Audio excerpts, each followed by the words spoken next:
It's not about laughing away the things that you're going through. It's laughing with the things you're going through. That's how I've always handled pain. What was that point where you said, I am going to turn this around? If you think you cannot rebuild your life, wait until you meet the woman who survived 2 strokes and a heart attack and still found a way to laugh her way back to life, baby. This conversation will remind you that no matter how bad it gets, you can still write your own happy ending. I found my life, and now it's game on. Welcome to Sweet Life with Nikki, where we talk about recipes, rituals, and real stories that feed your mind, body, and spirit. I'm Nikki Thompson-Frazier, and today we're going deep with Dr. Shanta, award-winning speaker, comedian, and heart health advocate, known online as HeyShantaQ.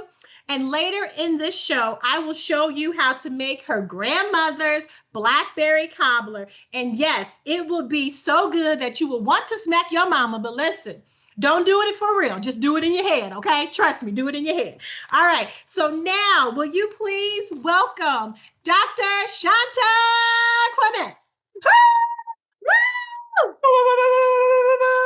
Yes. All right, beautiful. Looking good as always. Let me tell you. So listen, you guys, I met you last year at a business conference. Yep. And we just hit it off. First of all, I think because we both holiness women, all right? So we were Pentecost.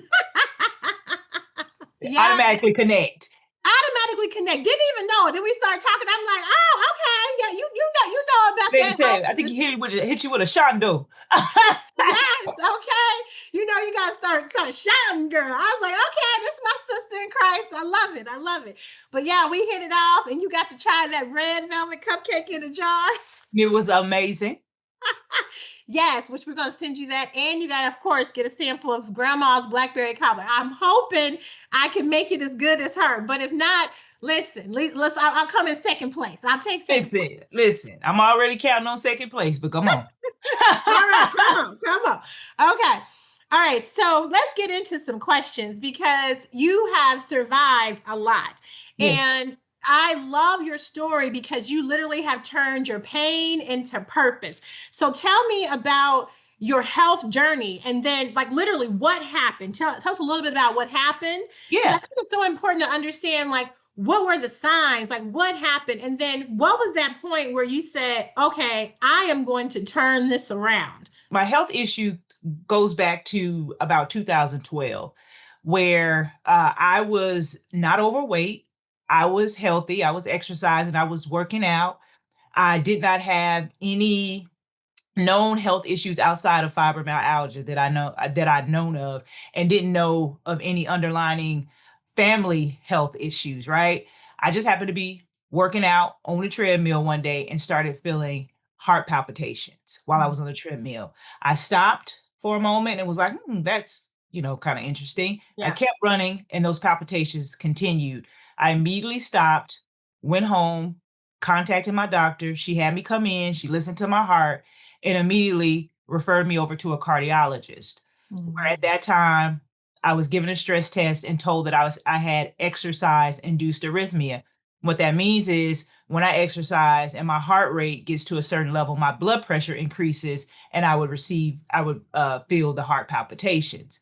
Now, throughout that, I wasn't given any medication. I was just told that I needed to monitor my heart rate when I was exercising. However, during that, I started displaying other symptoms. So I started having more chest pain, more shortness of breath. And this occurred for about 8 years, 7 to 8 years, where I went back and forth to doctors trying to explain my symptoms. And I was being dismissed and misdiagnosed and told it was stress, told that I was unhealthy.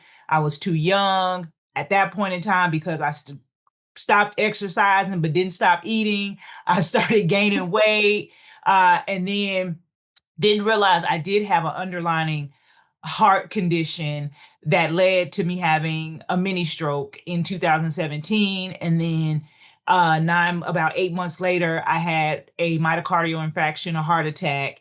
And then 9 months after that, I had a stroke, which that is what disabled me and took me out of work, and led me into my journey that I'm on today. So when all of this happened, first of all, you find out, okay, you're exercising, heart's having issues. They're like, oh, it's not this, but you're still having these different issues.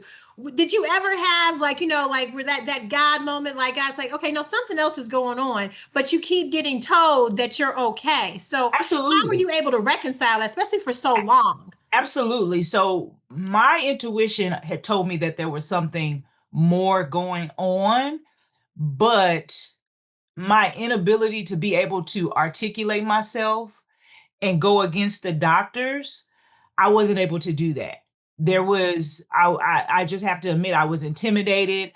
I felt like the doctors, because he was a doctor, it's the possibility that he did know more than me.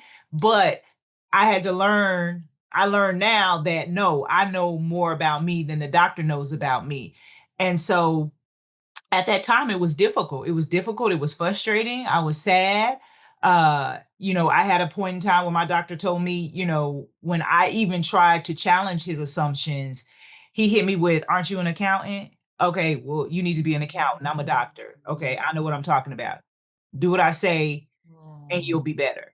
And so it was to the point where they told me to even quit my job. And I'm like, okay, I don't even live in a world where that's even realistic. Right.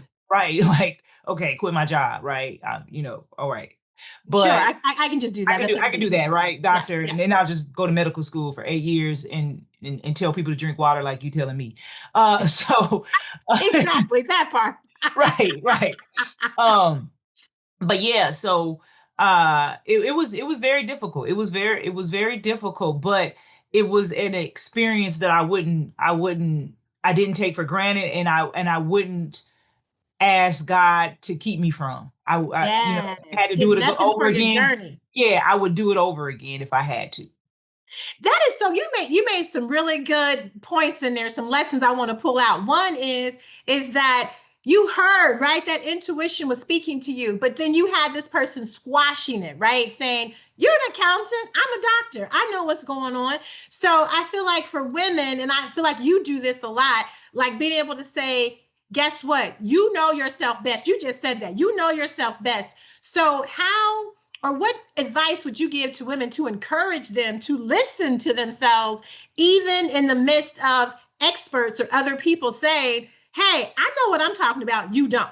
Right. You are the CEO of your health and you are your best investment. And Mm. so you need to challenge those assumptions when you go to the doctor, and you have to be prepared when you sit in front of your practitioner to talk to them and know what's going on with your body. A lot of times when we go to our doctors, we leave a lot of information off the table. And so the doctors are kind of lost in translation as well. And so when we're going in between these visits, every now and then we'll say, "Oh, I had a headache." And then the next time we go in, we don't mention the headache. We don't mention the consistency of the headache. We don't mention the consistency of the symptoms. But you have to talk to your doctor to address those symptoms and make sure that you're heard. And if the doctor is not listening to you, you have to have the courage to say, "Okay, well, if you're not listening to me, I'm going to find somebody else. You need to refer me out," or you have to do the due diligence to find your own doctor. At first, I used to only be concerned with the distance of my doctor. If my doctor was in a 1 to 2 mile radius, that's all that mattered to me. I did not want to have to drive far. But now I look at reviews. I look at referrals. I talk to other patients. I get on forums to find out what people are saying about doctors. That's important to me. What this doctor is doing in the community, what he's saying in the community, those things are important to me. It weren't important to me before, but those are the things that we need to look at when we are going to our doctor, because these people are essentially responsible for our lives as well as ourselves. But this is a partnership you have. You have a partnership with your doctor, and you think about it like I think about my children's doctor. Like, he's been their doctor. Addison's doctor has been his doctor since he was 4 years old. He's 19 years old now. This is a relationship. This is like another parent in his life. And so it has to be treated as such.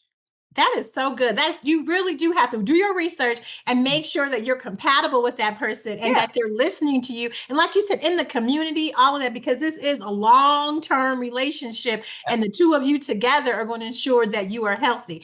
I Yeah. love that. So thank you for that nugget. Now listen, I know that you are a humorous person. Listen, I love all your videos, but how did you get to that point of actually finding humor again? Because I know for me, I lost my mom in my kitchen, and I always talk about how I had to learn to re-love the thing that I always loved. So here you are, you've had these strokes, this heart attack. You now you're overweight. You wasn't overweight before, and your health is on a quote unquote decline at this point. How did you say, okay, listen, girlfriend, we're gonna turn the ship around? So tell us about that. Yeah, so humor has always been something that I have relied on and have loved. I come from a very funny family on both sides. Everybody is just funny. We just love to laugh and we love to keep up a bunch of foolishness. And that's one thing my grandmother always said, Shanta, you just keep up a bunch of foolishness. I've never seen nobody keep up a bunch of much foolishness as you. And that's how I've always handled pain. It's not about laughing away the things that you're going through. It's laughing with the things you're going through, And so um I find that it has made me healthier. It has made me healthier. It's like the unpaid vacation that we all need, and you don't have to suffer in pain. You can laugh. I find that you can laugh at everything. Even when I was going through my stroke and thinking about some of the things that I had to go through, the transition I had to go through within my marriage, I lost a lot of my independence, right? And so you go from making love to your husband to him having you bent over, wiping your behind, right? Yeah. And I know you like it from behind, but I didn't know you like it like this from behind, Like this behind. This, How you this like a this? new Yeah, way. right. This is a new way of foreplay. It's those things like that you have to find the humor. You have to laugh. People say laugh to keep from crying. I say laugh to keep from dying. And Mm. it's so imperative that you look at the science of laughter and what it does to your body and how it raises endorphins and how it releases stress and it does all these things and how you feel when you're laughing. Even just, I remember me and my cousin at a funeral, and my cousin had got up and he was doing this speech and he just said something, and it was just a quick side eye that we gave to each other, and we're laughing. And now, my aunt's turning around looking at us and shushing us, and now she's laughing. And now it was this moment of, sorrow. It's just a moment that we stepped away from the sorrow and the pain to Mm. laugh, and how we Yeah. felt in that. And even after we left the funeral, we were still talking about that moment, and how it made us feel good. And then now we can put it like granddaddy, if granddaddy was here, he'd have been rolling his eyes too. And so, yeah, Mm. it's just one of those things that I think is so important for all of us to do. That is so true. I love that because I always say that joy and grief or pain, sorrow, whatever, can both have a seat at the table. Hey, well, they So many, can. yeah, so many times we no, you can have both. And even in the same moment, like what you just said. And so that's so true. And you talked about how the endorphins, that laughter helps with that. Laughter helps with your heart. You know this. You do these talks. So Yeah. tell us a little bit about really what does laughter act, what are the benefits, right? What are the health benefits of Yeah, laughter? it's great for your cardiovascular health. Like I said, it decreases stress. It releases endorphins and within your body. It does all those things. It makes you happier. It increases the quality of life. Yes. The biggest thing, like I said, it releases stress. When you laugh, you are releasing so much emotion outside your body. You can feel it release, right? And so you can go Google on Mayo Clinic if you want to know additionally what it does for you. But those are some, those are Yeah, some, no, but that's good. I yeah, think it's important for, the viewers to know that you have yeah, to laugh. And I feel like yeah. And I hear sometimes, people tell me all the time, like they wake up in the morning, like I will, I think one of the single one of the single comments that stands out in my head that I'll never forget that I read is a young lady saying, I was getting ready to do something that I was not going to be able to reverse. Whether she was going to get ready to hurt herself or she was going to hurt her no good husband, whatever one she was going to do. One of my videos saved her from doing that. And Mhm. she was laughing and she felt so good, and it changed the trajectory of her day. Mhm. And See? that made me feel so good, and it made me see the importance of what I do, and not just looking at it as entertainment, not just simply looking at it as entertainment, but looking at it as a medication that I'm giving people, a form of therapy that I'm giving people that they can't pay for outside of their home. Right. That is good. That is, and you do that indeed. Because I know I laugh, I laugh, but I love to laugh. Listen, I laugh. I And that is so true that sometimes laughter can stop you from doing something crazy because it Right. changes, like you said, it changes intrinsically in you and you just release some of that stress. So thank you for sharing that. Yeah. And thank you for doing what you do. Thank So you. we all want to know, at least I want to know, okay? So, because people think this about me too sometimes. They're like, oh, you always so happy and you know, your life looking good. And hey, girl, you out there in Kansas and you living your best life, which we love. But tell us what do you have challenges? And when you do, what do you do? Because I understand, I know you Yeah. laugh, but for some of these women out here that are going through the fire right now, whether it's health, whether it's loss, whatever it is, and looking at, you know, you or me or other people and saying, man, they have it all together. Tell us, you know, what are some of the things that you struggle with and how are you able to move through it? First and foremost, I think everybody has challenges and things that they deal with, right? I don't think any of us are absent of those things. I think the thing that makes us different is how we handle them, right? I would say I don't worry about things that I can't control. Mm, I don't focus on things that I can't control. I only focus on the things that I can control. That's what I've learned. I spent a lot of time worrying about things that I couldn't control, and it did nothing for me but waste time, mm, right? And now I am evolving loudly and really learning to appreciate those things that I have in life.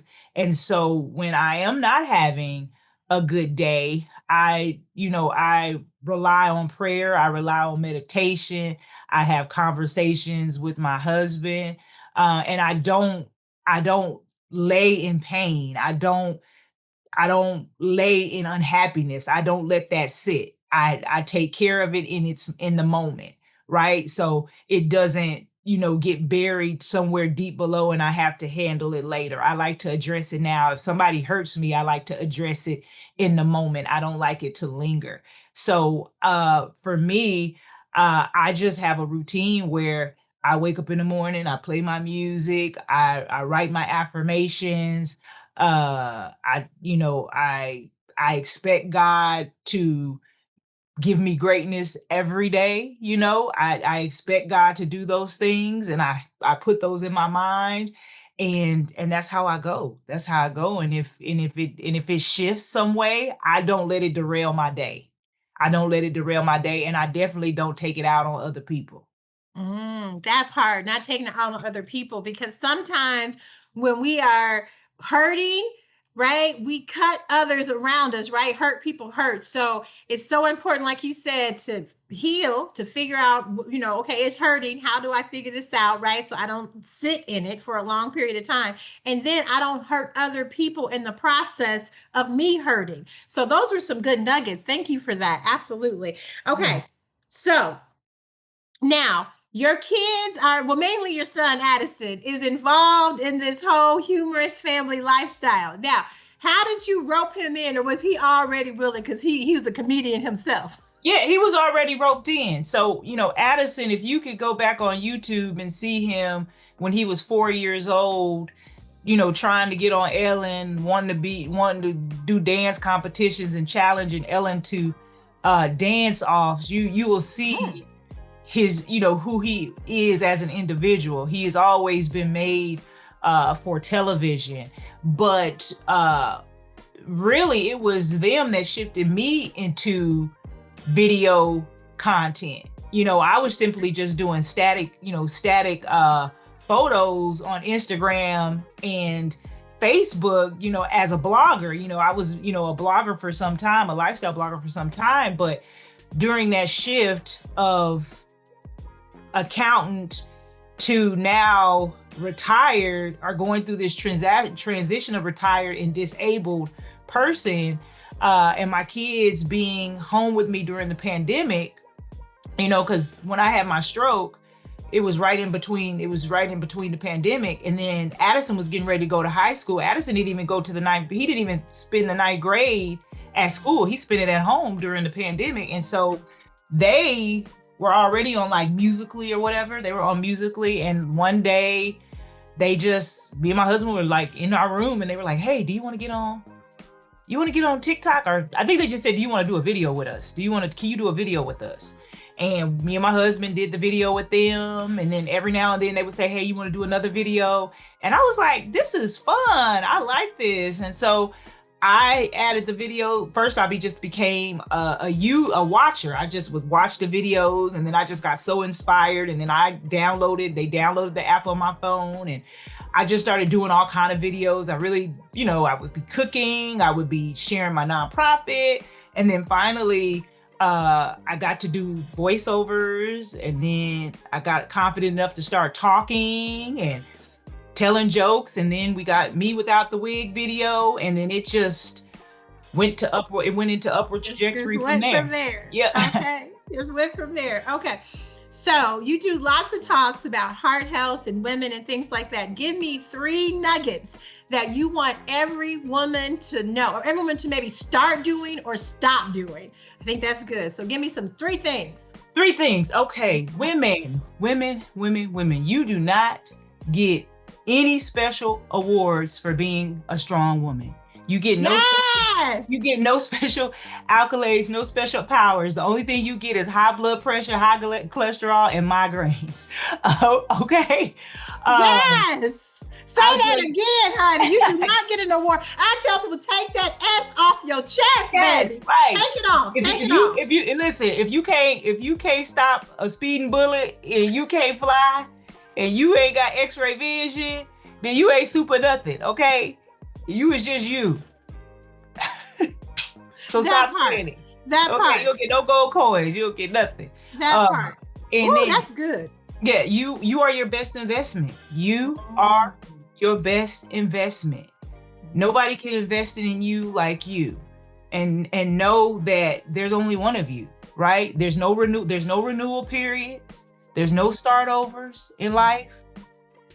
When I'm talking about this body, once you gone, you gone. So take care of you. Take care of you. And just be happy. Be happy and be grateful. A lot of times we don't look at what we have. We don't look like what we have in the moment. A lot of times we look at what the next person has, and they like, well, this person has this and I don't have that. But you have life. You're breathing. Mm-hmm. Be happy. Listen, I always say I'm the only me I will ever have. And once I'm gone, I'm gone. So I have to take care of me first. So yes, ladies, put that oxygen mask. Well, that's why they tell you that. Put it on first, right? Yes. Take care of you. Girl, those are some nuggets. I feel like, I'm like, girl, that's some stuff I say too. Listen, we on the same vibe. I feel you, because we got to take that S off our chest. Then we have to make sure that we are caring for ourselves first, because we are your best investment right here. Right. And then honestly, when you give to yourself, you have more to give to other people. Right. And, we're both Christian women, and, the Bible talks about your cup overflows. And I feel like so many times with women, what happens is that we say, oh, you can't pour from an empty cup. No, baby, you shouldn't be pouring from your cup. You should be giving from your overflow. But you can't overflow if you haven't poured the water that's on the water that's on the table. Not the water that's in the cup, the water that's on the table. Get that. It's like grandma used to say, sop it up on a rag and squeeze it out. That water. That water. Yes. Stop it up and squeeze it out. Squeeze it out. That's the water you get from me. That's it right there. Yes. I love that. Okay. All right. So we're going to do our rapid fire. So finish this sentence. Healing is Life. life. Yes. Okay. First thing you did when you realized you were going to be okay. Laughed. Yes. Okay. What's one piece of advice you wish you would have learned sooner? He ain't shit. Okay.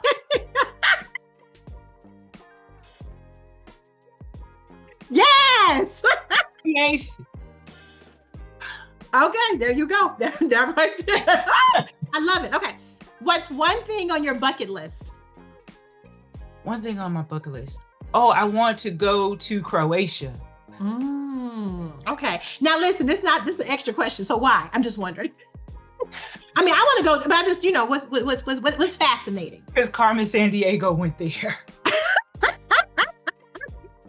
Just the reason why I went to Istanbul, because Carmen Sandiego, where in the world does Carmen Sandiego went there? I love it. I love it. It appears to be a beautiful Whatever country. floats your boat, right? Okay. I love it. Okay. What was your nickname growing up? Q. Q. Okay. Q. All right. All right. So who is your favorite comedian of all time? George Carlin. Okay. And what do most people get wrong about you? Oh, that I won't cuss you out. Okay, in Jesus' name. In Jesus' name. Listen, sometimes I say, listen, I'm going to say and I curse a little bit. Right.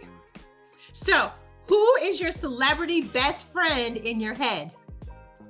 My celebrity best friend in my head is Viola Davis. Oh, yes. I love her. Yes. Okay. All right. So if you had a personal theme song that you played every time you walked into the room, what would it be? Nah, nah, nah, nah, wait till I get my money right. Nah, nah, nah, nah. All right. I love it. I love it. Did you say something? You can't tell me nothing. Yep.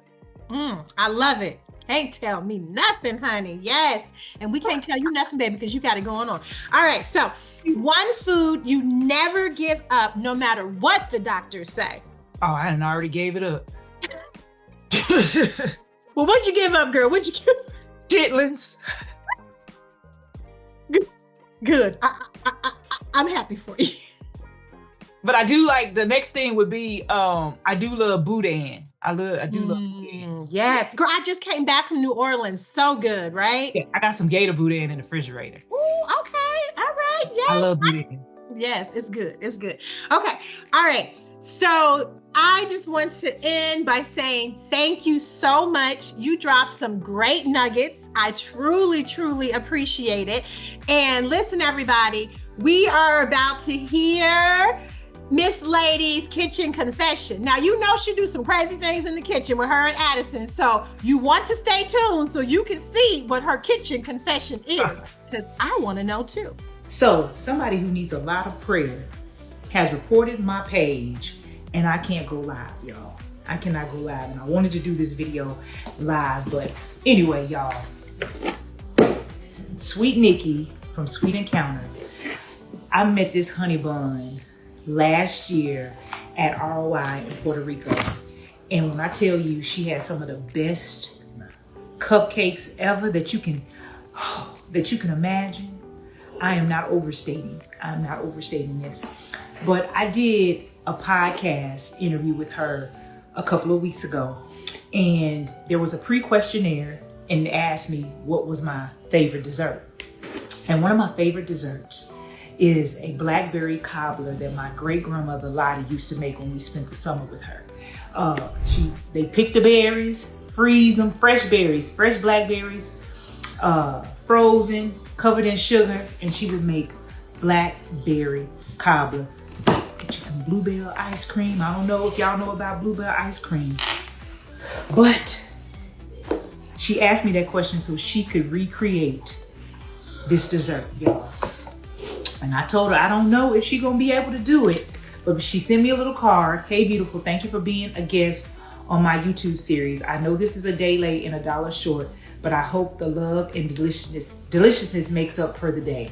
Okay, your episode airs August 3rd. Okay. As I started to open this, I started to tear up.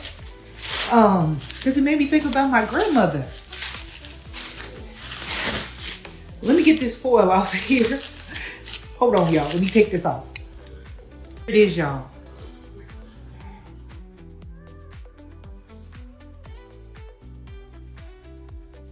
Oh my. Oh my. Y'all. This is so good. This makes me think of my grandmother. Lottie V, the one who say, don't y'all cry for me. Don't y'all cry for me. That's where I get that from. Oh my God, Nikki, you put your foot in this. You put your foot in this, every bit of this. And she got me some other stuff in here, girl. This red velvet cake, I don't need this, but I'm gonna tell y'all, if y'all get a chance, order from, baby, it's good. I can't eat too much of this, but y'all, it's good. Blackberry Cobbler, just like my Grandma Lottie used to make, Grandma Lottie.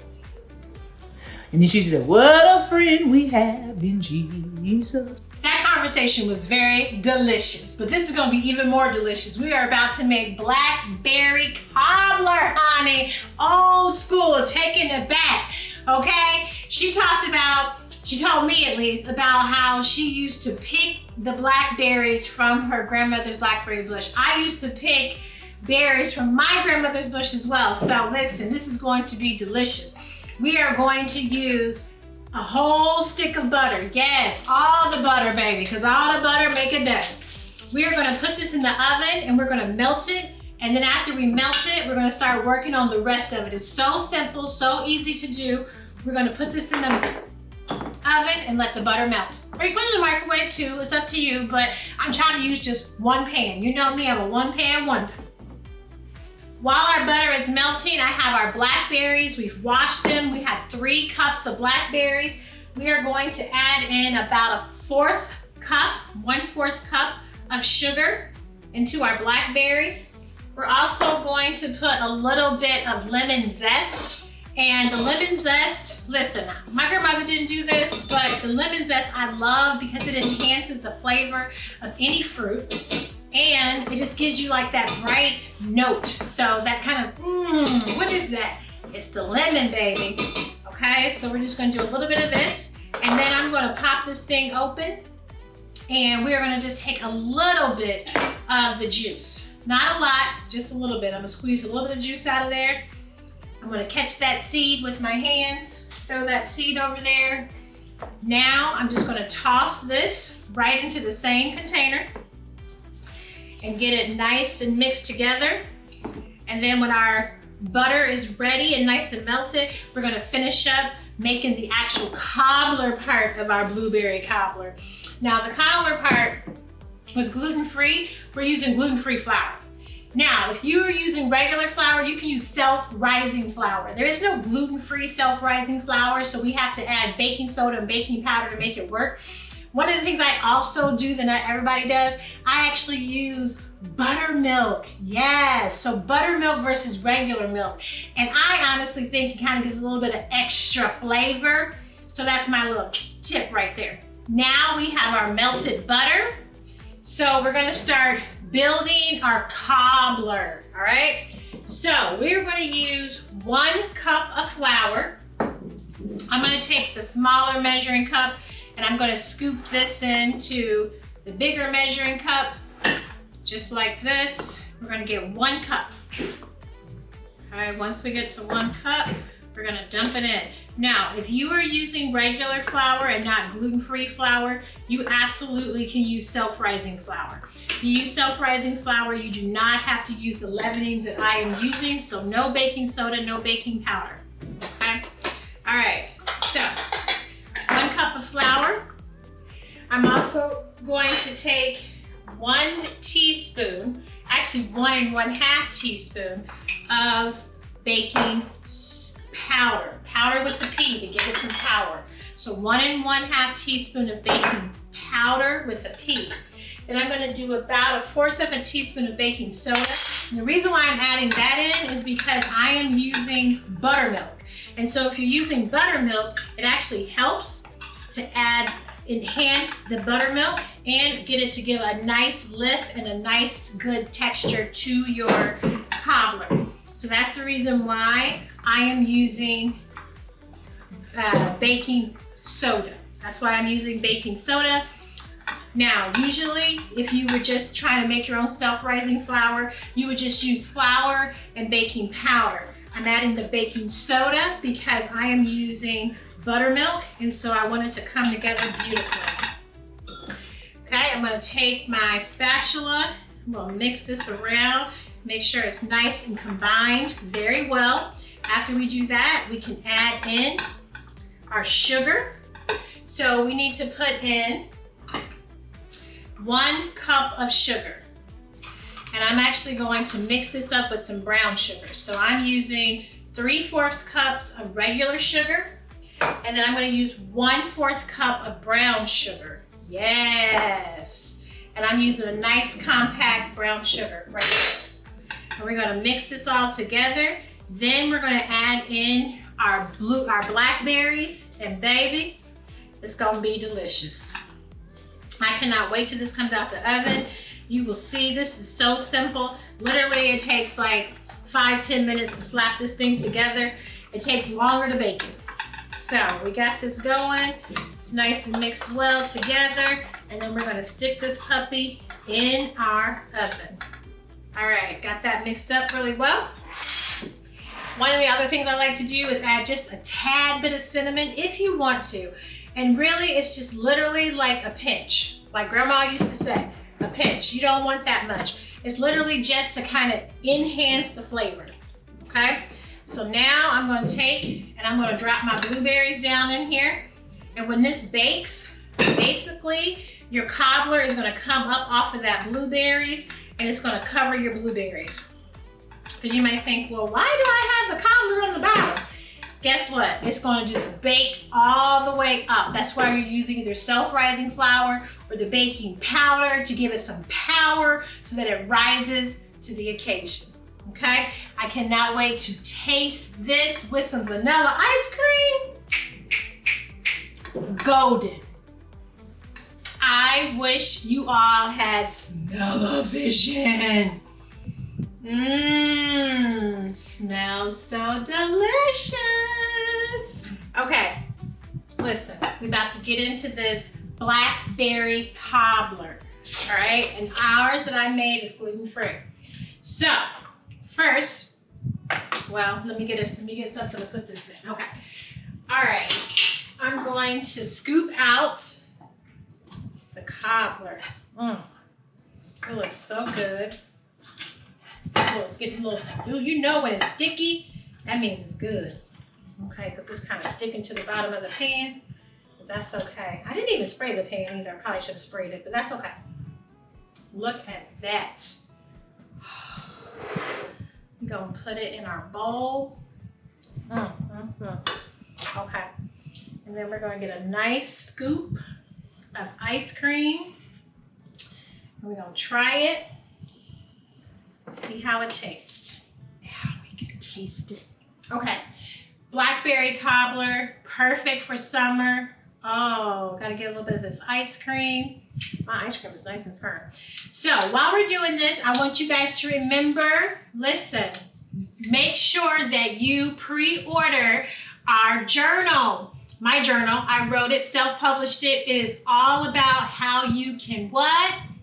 Live a life worth tasting, because life is better when you can taste and enjoy every bit of it.